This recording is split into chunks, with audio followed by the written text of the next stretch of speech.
a podcast about product management, user experience design, technology, and more. This is Product by Design.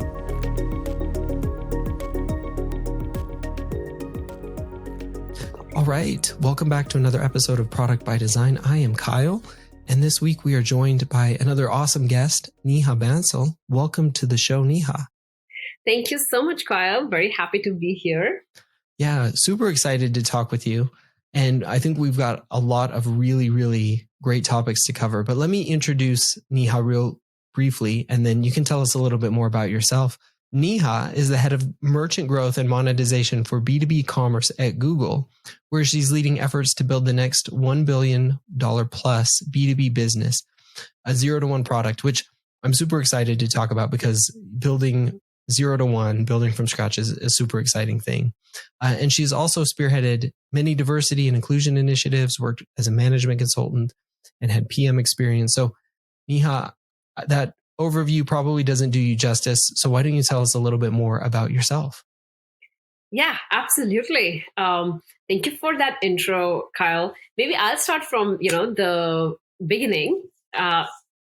So I grew up back in India in Siliguri, which is a beautiful hill station in the foothills of the Himalayas.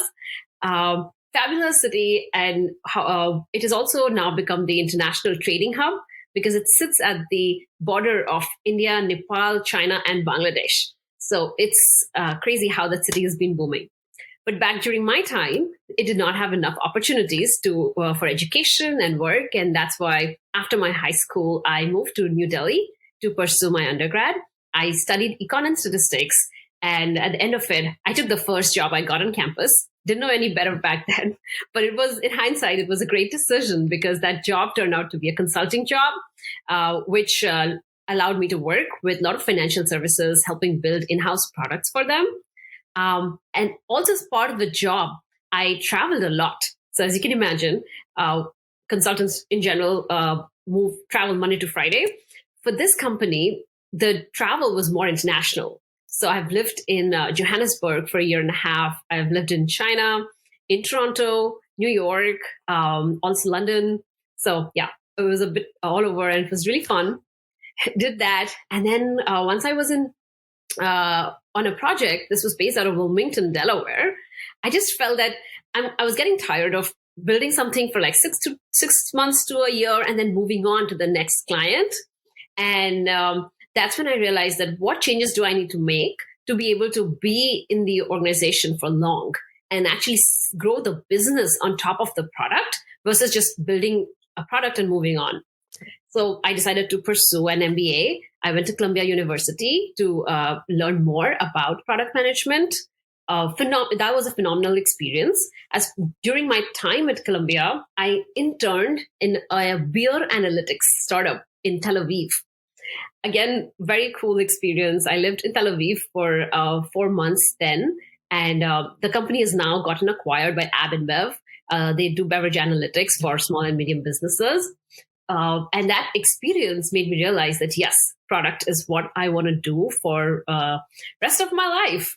So after that, I came back to Columbia and recruited with a few big, tech companies, and I got an offer from Google, and since then I've been at Google.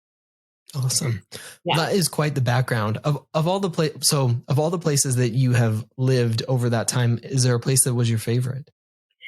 I will say my favorite is definitely Tel Aviv, and the second was Cape Town. Okay. Yeah, I think I love beaches in the sun. Yeah. Those both sound like great places. I have not been to either yet, but they both sound really nice. Wherever I go, I pin all the places on my Google Maps that when someone else needs to go, I just share it. So I'm happy to just share that link, and it just tells you everything that you need to visit when you're in those cities. Awesome. That's a really great idea. So speaking of that, obviously ton of experience, and I want to dive into a bunch of those things, but outside of the office and outside of a lot of what you're doing right now, what else do you like to do? So, there are two things that I invest a lot of my time in outside office. One is I invest in startups as an angel investor, primarily in consumer tech for mobility and micro social networks. As part of this, I also consult founders on how to find product market fit so that they can go out and raise VC funding. Besides angel investing, I also spend a lot of time mentoring and coaching people on how to get into tech or product management. In fact, I'm happy to share my bio link, and folks can book time one-on-one directly with me. As part of that effort, money that I raised through the coaching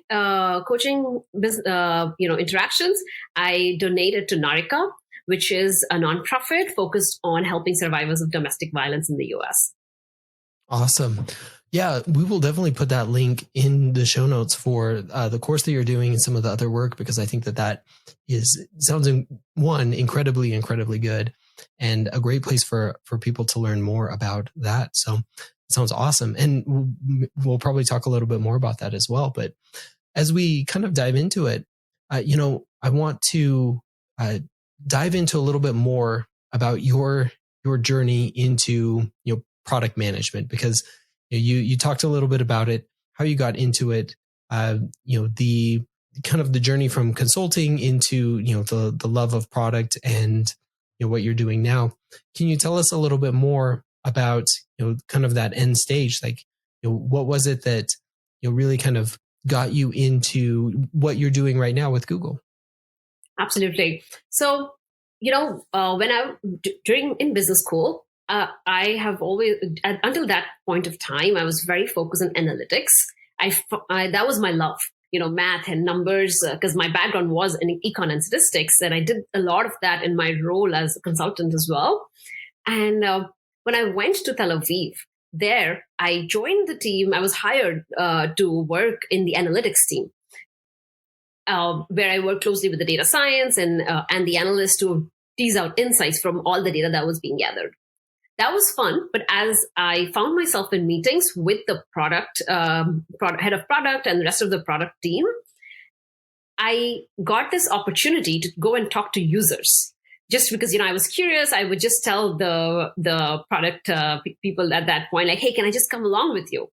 And it was those interactions with the users that made me fall in love with their job and not mine, right? And I was like, wow, this is exactly what I want to do, because the joy of talking to someone and just asking why 5 times to unpeel what is really the pain point that they're facing and what can I build that would help make their lives better, made it so much more exciting than just crunching numbers and building models, right? So that's why that's the moment when I talked to Noam. She was the head of product back then, and now she's a VP at Slack. I asked her, "Hey, can I work more closely with you?" And she was like, "Yes, why don't you do that?" Right. So then I switched roles, and since then I worked in product and I loved it. So that's when I came back to business school, I felt like I knew exactly what I want to do next. And Google became a very good fit, because as I spoke to more and more PMs at Google, this focus on the user at Google is phenomenal. And that's why it felt like the right fit. Often you will hear PMs building products without even speaking to the users, right? It could be due to lack of time, due to lack of resources, or no access to the users you're building for. But at Google, the emphasis on making sure product managers understand the users and having that access was huge. So that's why Google worked out really well. In my first team at Google was Google Analytics, where I built the Insights. One of the products was Insights. Even that product required a lot of user interaction, and therefore it was fun. So that's how the journey kind of really helped take shape. That's awesome. Really, really interesting. Especially, I feel like so many of us get into product management in so many different ways, especially from a little while ago, and kind of come into it from different backgrounds, from, finding that, we really love what kind of that interaction with users and with technology teams and solving some of these problems. I'm interested, you kind of touched on this a little bit, in your experience working with a lot of companies across your early background and then in your current role. What have been some of the things that you've seen and some of the differences between maybe how Google is approaching product management versus how some of the other companies that you've worked with before approach product management. What have been some of the good things that you've seen and some of the bad things that you've seen in each of those? Mm-hmm. Yeah, great question. Let's see. I think some of the good things on the way Google approaches is one that I kind of referred to, right? Which is about the focus on the user.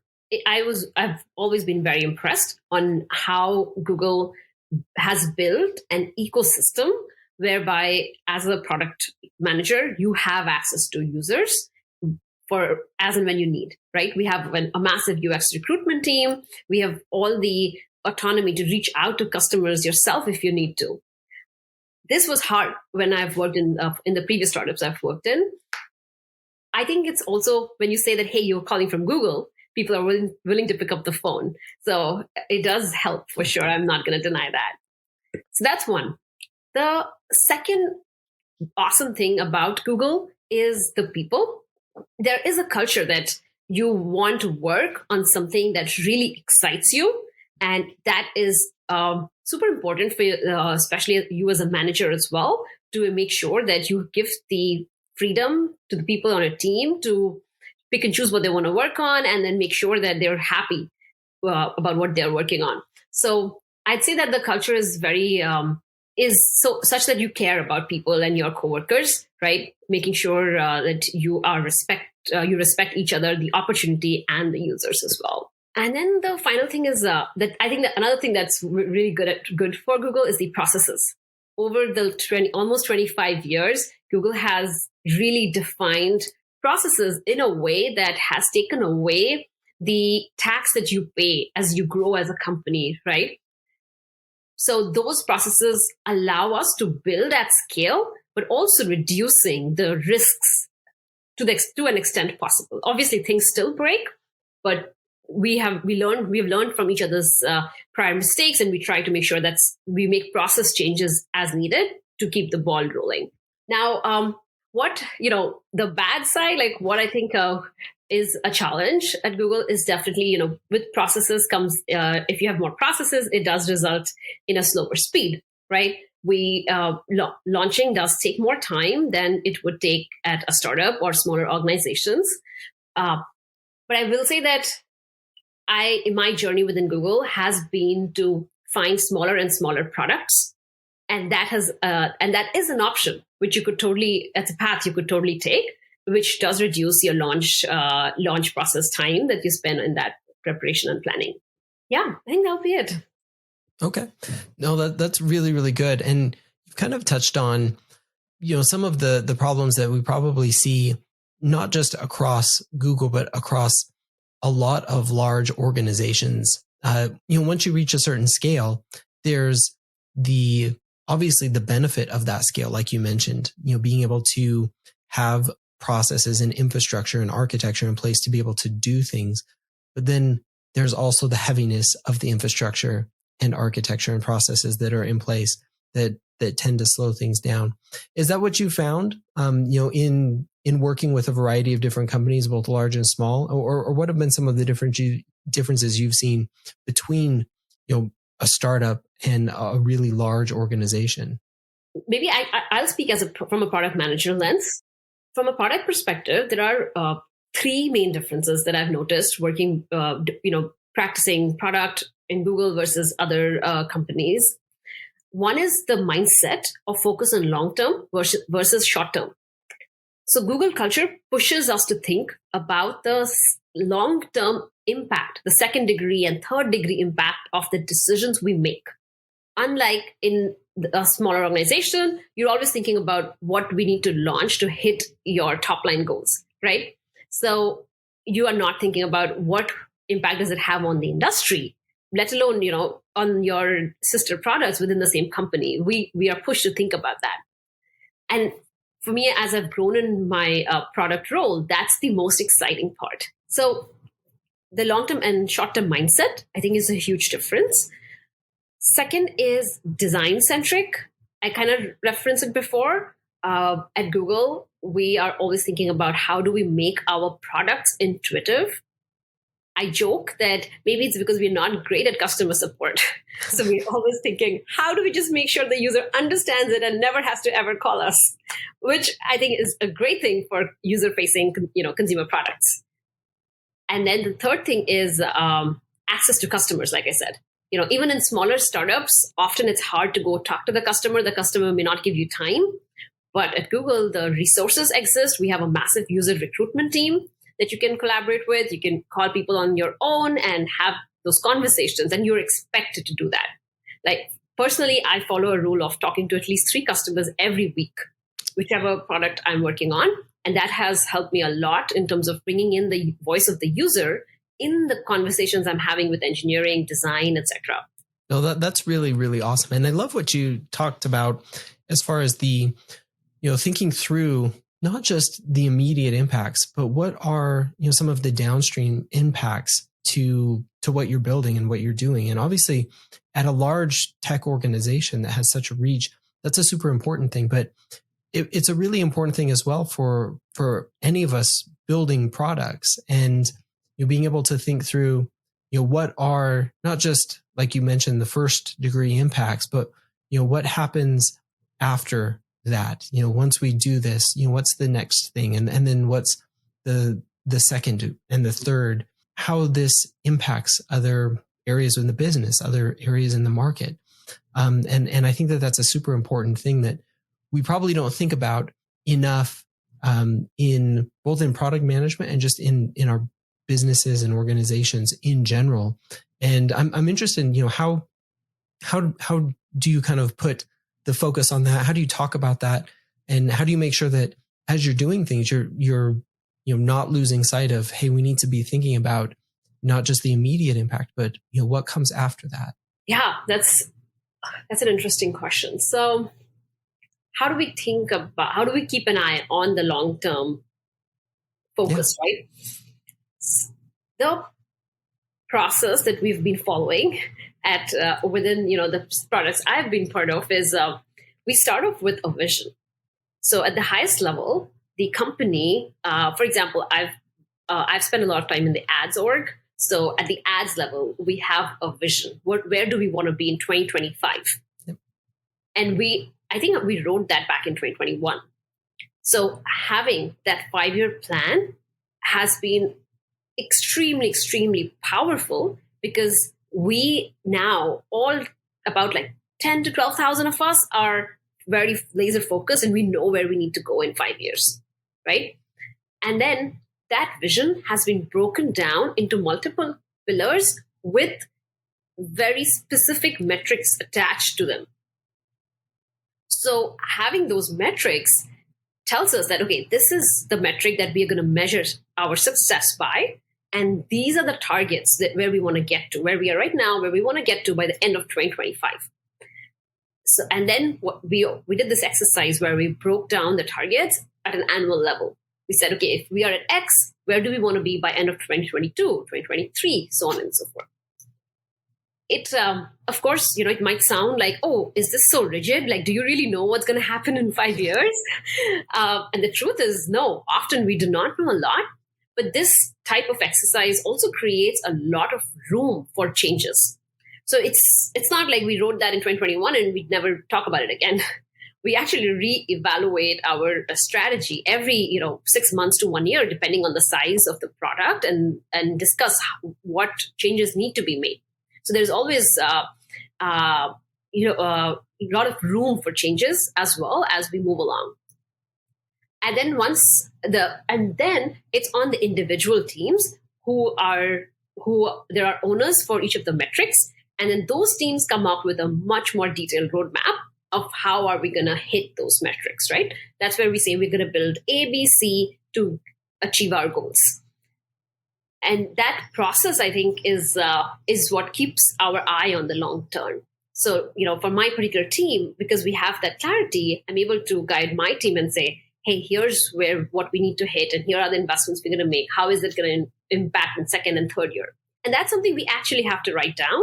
So I think Google's been doing a phenomenal job at adopting the Amazon culture of where it all started, right? Where you write documents and also read them in silent at the beginning of all meetings. So that's also becoming pretty prevalent within Google. And that writing culture has been phenomenal to provide clarity across the organization and drive that alignment. Yeah. You've touched on so many amazing points there. And I absolutely love it, because I think that too often we get caught in the tactical, and that's a common thing that I've seen in multiple places. But starting, like you said, with, what is the vision that we're trying to achieve, and then breaking that down into, what are the steps to achieve that, and then giving ownership to each of the teams to say, now you own how we're going to achieve, the next little bit of this, and the metrics associated with it, in order for us to achieve kind of that long-term vision. And then obviously still having the flexibility to work within that, but really knowing where you're going, how you're going to get there, and then being able to execute on that. I think it's such a powerful thing that is, in theory, so easy to talk about and so important, but also I've found it's difficult to do, because we can often get caught up in just the executing and just let's just get stuff done, as opposed to why are we getting stuff done? Where is it that we're trying to go to? Yeah. And I will say that, even though we've been doing this for so many years, there are a lot of complications in getting this right. For example, when it comes to measuring, can you really measure this metric at such a high level? Is that actually possible? So, we can talk at length about measurement, but it's hard. Sometimes you just don't know how do you actually measure it. And it's even harder for metrics where Google cares a lot about is like user happiness, right? We do have metrics around that. We run surveys and in the product, outside the product, etc. But often it's very hard to be able to do that in a meaningful way. And then how do you really find out like that? Those metrics are the output metrics, and then you have to define input metrics. So that again takes a lot of brainstorming, pulling people in one room and thinking about what are the input metrics that would best influence it, and we want to put a pin on. So yes, a lot of alignment, a lot of brainstorming, but I think that's the fun part of building in tech. Yeah, definitely. So as as people are listening to this and thinking about, I, for example, really want to work in a big tech organization, a company like Google or like Amazon, like you were talking about, or like a lot of these others, what would you say would be some of the most important things to be thinking about for product managers right now who are interested in, getting into some of these larger technology organizations? Yeah, there is so much advice out there on this particular topic. So I'll just say two things. One is, from an experience perspective, start building your portfolio of products that you have contributed and you've built yourself, right? That would be one. The more it's like getting your hands dirty. The more you've gotten that cycles in, the more you're able to you learn, and the more you're able to talk about it. And the second, I would say, just from like pure cracking, getting through the interview process, because I know how frustrating it could be, especially at big tech. Do as many mock interviews as possible. There's no replacement for mock interviews. And nowadays there are tons of amazing companies out there where you could actually just find someone to do mock interviews with you. So I encourage people to take advantage of that. Yeah, that's definitely great advice, especially for companies where the interview process is extremely rigorous. And if you don't practice it and get those reps in, like you talked about, it will be very, very difficult, because there are certain skills and certain things you need to be able to do in order to kind of get through that process. So I think that's really, really good advice. We talked a little bit about this a little earlier, but the idea that there are a lot of processes in place, which can be good and bad, but I'm interested, launching at scale, as you build a product and as you take something from 0 to 1, how do you get ready to launch it when it has, potentially so much reach and so many users? What does that look like when it's not just something that's small scale, but when it is really, really at a large scale? I can, would it help if I share the launch process at Google just as an Please. example? Yeah. Hey, so let's see. We follow the step of and I briefly referred to it before, the step of starting with the vision, strategy, and roadmap, right? We have a quarterly planning process where every quarter we spend about 2 weeks to plan for rest of the quarter. The vision and strategy is done annually. The vision, strategy, and roadmap planning is done annually. And then we have an OKR planning process that takes the roadmap and says, all right, what needs to be delivered in quarter 1, 2, 3, and 4? Now, within each quarter, every team has a different process depending on what stage of the product they are in. For established products, you could see that you would plan for launches that would happen once a quarter.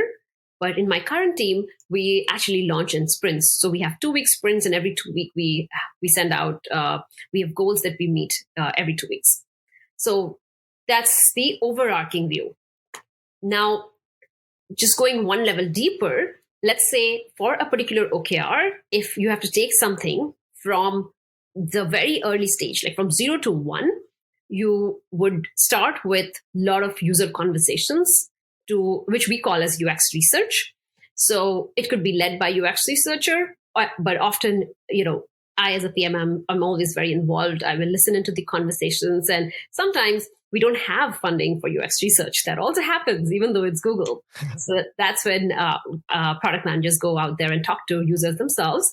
And so a lot of user conversations, asking why, and why multiple times to really hone in on the pain point. Once we have an understanding of that, we write a document called the product requirement document.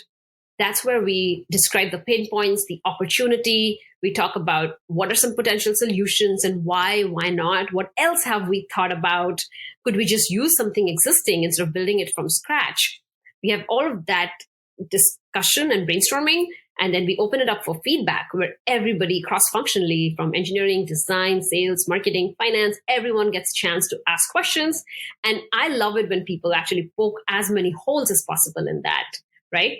And you don't want to be kind in that stage because, I would rather find out challenges and issues earlier on versus once we get into the development mode. Once that is done, we move into UX design. If it's a user-facing product, let's say, so we'll get into UX design, do a lot of design iterations and brainstorming. And once we have a design that is aligned with the requirements for the MVP version, then we would go into the development. We would go into engineering, backend engineering design. So depending on the feature, if it's a lightweight feature, we could maybe just go into development. But typically at Google, we always write a doc which says, hey, here's how the engineering design is going to work. Because as you can imagine, there is always a lot of dependencies on existing infrastructure. So you want to make sure that people who own those infrastructures are aware that you are creating a new dependency. Yep. And that's when we get input from multiple teams. And then once the design is signed off, then we will go into the development mode. And then after development, you do that. Then once you have a prototype, you do bug bashing and lots of bug bashes. That's another of my favorite stage where you get to break the thing you've built. And we do a lot of prioritization at that stage as well, that what actually needs to be addressed, what is launch blocking or not. Once you have that understanding, you fix the bugs, and then you, in parallel, as a PM, you start also working with marketing and sales teams, write comm docs, etc. And all of those things need to align for a launch moment. Yeah. Is that what you were looking for? Yeah. No, that's a really, really great overview of what it looks like, and definitely jibes with some of the larger product launches that I've been involved in.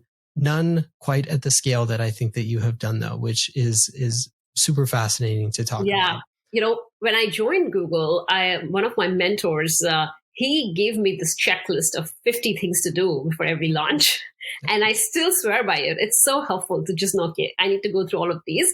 Obviously, you have to customize it based on the product you're working on, but it works well, more or less. Yeah.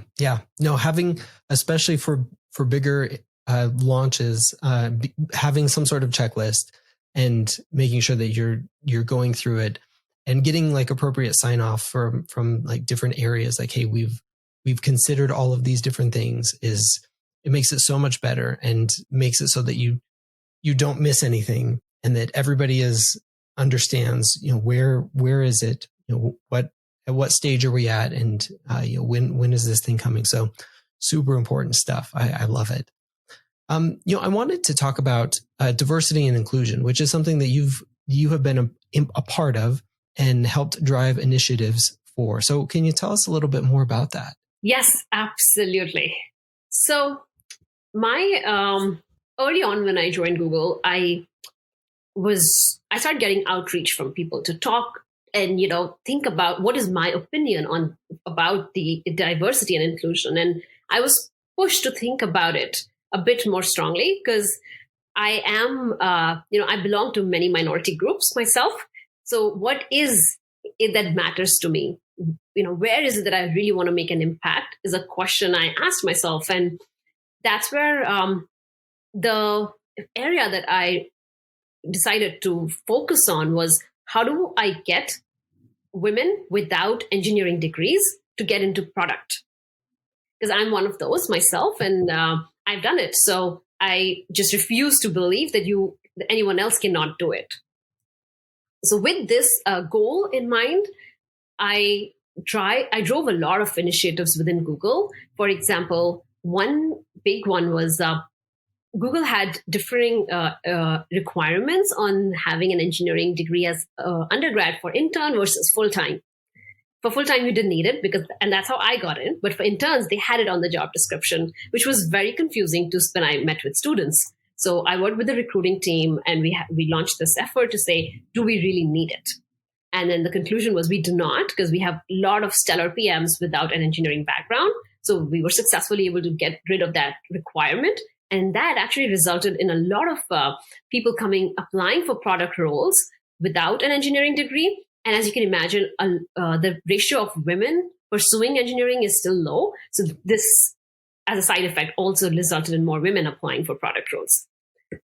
That was one. And then the few other things I do is I talk about how do you work as a PM with that, even if you don't have an engineering degree, and why it does not matter.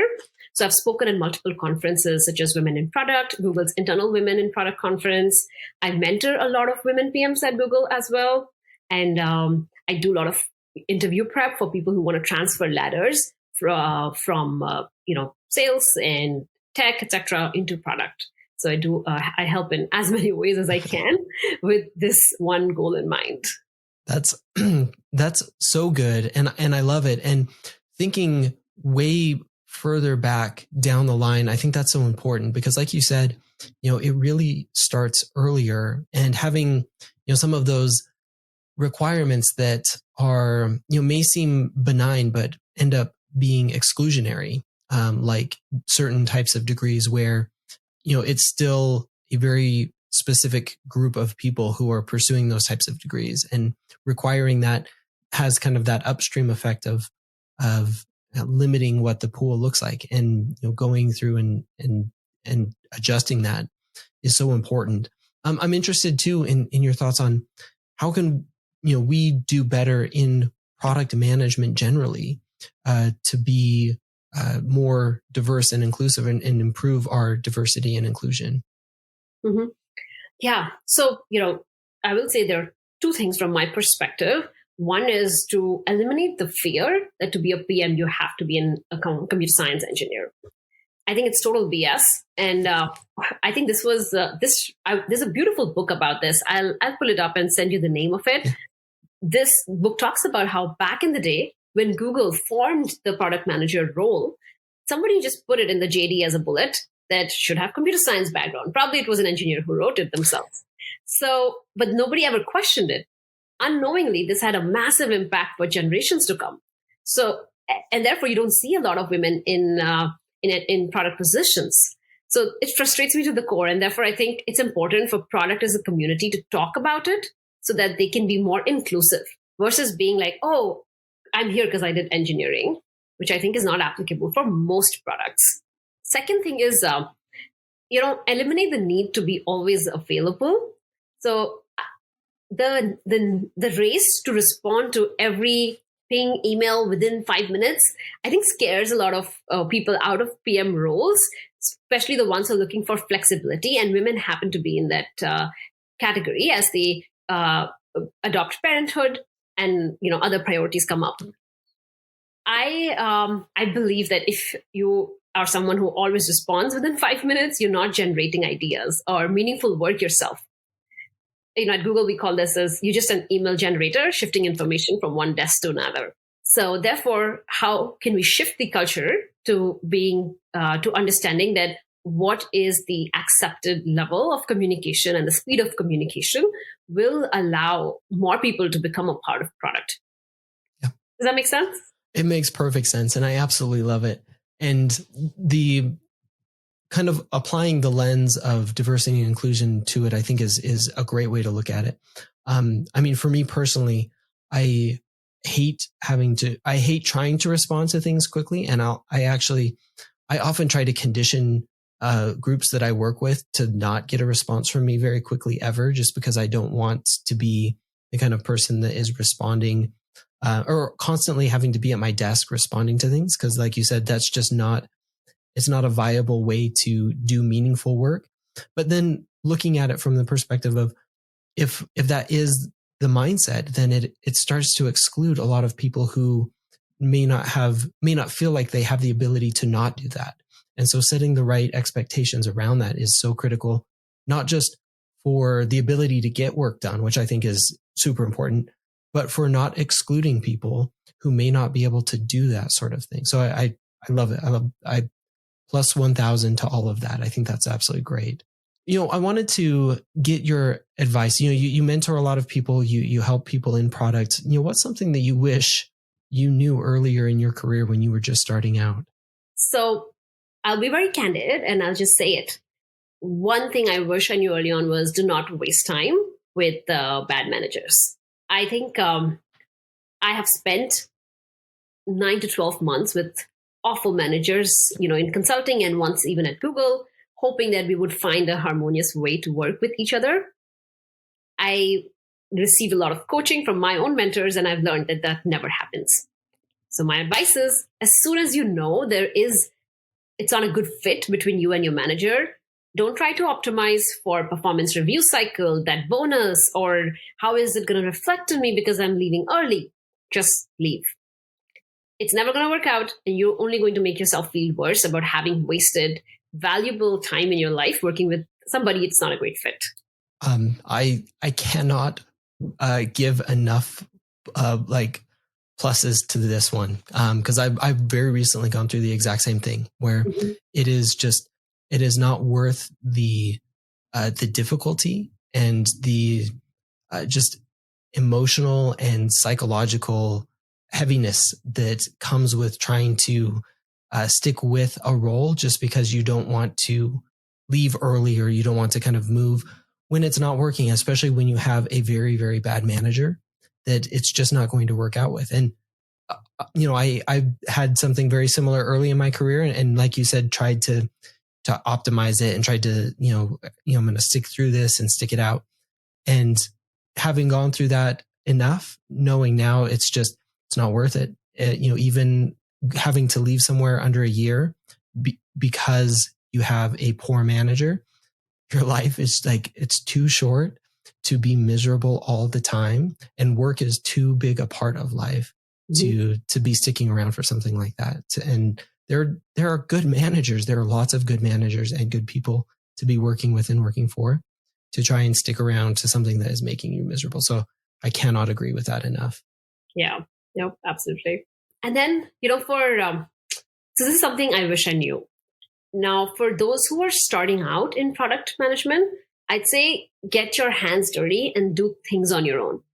So to share an example, when I joined Google, I was handed over a really small product back then. Analytics intelligence was really tiny. We were about, I think, 4 to 6 engineers back then. There was a vision that, hey, here's what we want to be, but the team was small. And as a result of that, I did not have any UX researcher or UX designer on the team, which I took upon as the opportunity to learn. So I quickly pulled together the tools, read a lot of books on these topics, took a lot of courses within Google, outside Google, and started doing this myself. This helped me in two ways. One, when I still remember that conversation, a UX director, set up time with me, and she was like, "Hey, I hear you're doing our work." And I was like, "What do you mean?"